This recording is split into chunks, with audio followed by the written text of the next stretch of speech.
ನಮಸ್ಕಾರ ಸ್ನೇಹಿತರೆ, ನಾನಿವತ್ತು ನುಗ್ಗೆ ಸೊಪ್ಪಿನ ಮೊಟ್ಟೆ ಪಲ್ಯ ಮಾಡ್ತಾಯಿದ್ದೀನಿ. ಇದು ಮಾಡೋದು ಈಸಿ ಹಾಗೆ ಹೆಲ್ದಿ ಕೂಡ. ನಿನ್ನೆ ನಾನು ನುಗ್ಗೆಕಾಯಲ್ಲಿ ರಸಮ್ ಮಾಡಿದ್ದೆ, ರೆಸ್ಪಾನ್ಸ್ ಚೆನ್ನಾಗಿತ್ತು. Thank you so much.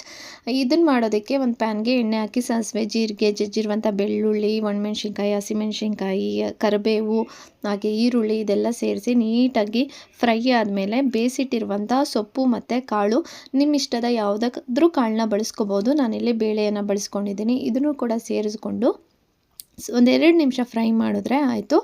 ನಂತರ ಇದಕ್ಕೆ ಮೊಟ್ಟೆಯನ್ನು ಸೇರಿಸಿ ಅದನ್ನು ಕೂಡ ಫ್ರೈ ಮಾಡಿಕೊಂಡ್ರೆ ಈ ಒಂದು ಪಲ್ಯ ರೆಡಿ ಆಗುತ್ತೆ. ಪ್ಲೈನಾಗಿ ಈ ಸೊಪ್ಪು ಪಲ್ಯ ತಿನ್ನೋದಕ್ಕಿಂತ ಈ ಥರ ಮೊಟ್ಟೆಯನ್ನು ಸೇರಿಸ್ಕೊಂಡಾಗ ಎಲ್ಲರೂ ಆರಾಮಾಗಿ ತಿಂತಾರೆ, ಮಕ್ಕಳೆಲ್ಲ ಆರಾಮಾಗಿ ತಿಂತಾರೆ. ಹಾಗಾಗಿ ಮೊಟ್ಟೆಯನ್ನು ಸೇರಿಸಿ ಮಾಡಿದ್ರೆ ಸ್ವಲ್ಪ ರುಚಿ ಹೆಚ್ಚಾಗುತ್ತೆ ಅಂತ ಅಷ್ಟೇ. ಈ ಸೊಪ್ಪಲ್ಲಿ ಕ್ಯಾಲ್ಶಿಯಂ ಜಾಸ್ತಿ ಇರೋದ್ರಿಂದ ಪ್ರತಿಯೊಬ್ಬರಿಗೂ ಆರೋಗ್ಯಕ್ಕೆ ತುಂಬಾ ಒಳ್ಳೆ ಬೆನಿಫಿಟ್ಸ್ ಇದೆ. ನೀವು ಕೂಡ ಟ್ರೈ ಮಾಡಿ.